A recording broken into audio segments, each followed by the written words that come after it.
السلام علیکم ورحمۃ اللہ وبرکاتہ۔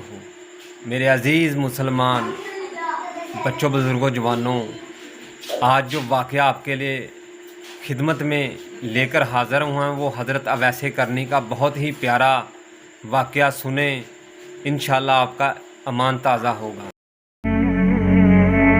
حضرت اویس کرنی رضی اللہ تعالیٰ عنہ کو آپ صلی اللہ علیہ وسلم کی ذات اقدس سے والہانہ عشق تھا۔ یہی وجہ ہے کہ آپ صلی اللہ علیہ وآلہ وسلم فرمایا کرتے تھے کہ یمن کی طرف سے مجھے محبت کی خوشبو آتی ہے کیونکہ وہاں میرا دوست اویس کرنی رہتا ہے۔ آپ نے فرمایا کہ قیامت کے روز حق تعالیٰ 70,000 فرشتے پیدا کریں گے جن کی اشکال خواجہ اویس کرنی کے جیسی ہوگی، اور ان کے جلوس میں خواجہ صاحب کو بہشت کی طرف لے جایا جائے گا۔ ساری کائنات یہ منظر دیکھے گی مگر کوئی شخص پہچان نہیں پائے گا کہ اصل خواجہ کرنی کون ہے۔ اللہ تعالیٰ نے جس طرح دنیا میں ان کو لوگوں سے چھپائے رکھا، اسی طرح روز قیامت کو بھی ان کو غیر کی نگاہوں سے دور اور محفوظ رکھے گا، کیونکہ حق تعالیٰ کا فرمان ہے کہ میرے دوست میری قبا کے نیچے رہتے ہیں اور اسی وجہ سے ان کو کوئی پہچان نہیں سکتا۔ خواجہ اویس کرنی کو ماں سوائے چند ایک صحابہ کرام کے کسی نے بھی نہیں دیکھا۔ حضرت اویس کرنی رضی اللہ تعالیٰ عنہ اسلام آنے سے پہلے ہی اس دنیا میں تشریف لا چکے تھے۔ بچپن میں ہی آپ والد کی شفقت سے محروم ہو گئے، اس لیے ان کو بچپن ہی میں محنت مزدوری کرنا پڑی۔ آپ لوگوں کے اونٹ اجرت پر چرایا کرتے تھے اور اس اجرت سے اپنا اور اپنی ضعیف اور نابینا والدہ کا پیٹ پالا کرتے تھے۔ ان کے علاوہ جو تھوڑی سی رقم بچ جاتی تھی ان کو لوگوں میں تقسیم کر دیا کرتے تھے۔ آپ کی زندگی کے شب و روز اسی طرح گزر رہے تھے کہ یمن تک اسلام کے نام لیوا پیدا ہو گئے۔ جب آپ کو اسلام اور آن حضرت صلی اللہ علیہ وآلہ وسلم کے متعلق خبر ملی تو آپ فوراً اسلام لے آئے۔ آپ کے اندر نور ہدایت کی شمع تو خدا نے پہلے سے ہی روشن کر رکھی تھی۔ اعلان نبوت اور اشاعت اسلام نے اس شمع ہدایت کو جلا بخشی۔ آپ رسول اللہ صلی اللہ علیہ وآلہ وسلم کے دیوانے اور شیدائی بن گئے۔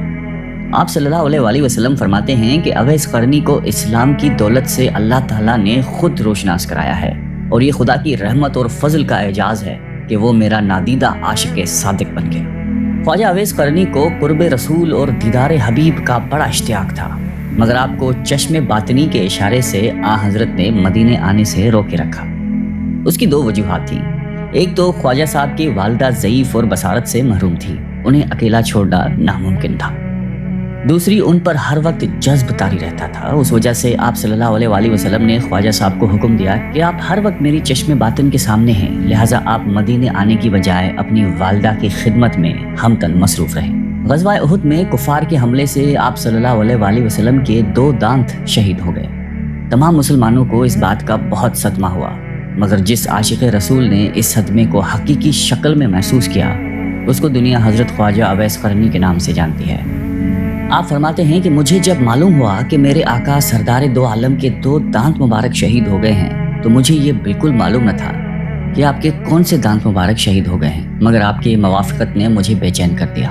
میں نے پہلے ایک دانت توڑا، پھر مجھے خیال ہوا کہ شاید یہ والا دانت نہ ٹوٹا ہو، پھر دوسرا توڑا، پھر تیسرا توڑا۔ غرض یہ کہ جوں جوں جنون موافقت شدت اختیار کرتا گیا میں دانت توڑتا چلا گیا، حتیٰ کہ سارے دانت توڑ ڈالے۔ اللہ تعالیٰ کو اپنے محبوب کے اس عاشق دلگیر کی یہ ادا بڑی پسند آئی اور اس کے لیے کیلے کا درخت پیدا کیا، کیونکہ ٹوٹے دانتوں کے ساتھ سوائے نرم کیلوں کے اور کوئی چیز کھانا ممکن نہیں تھی۔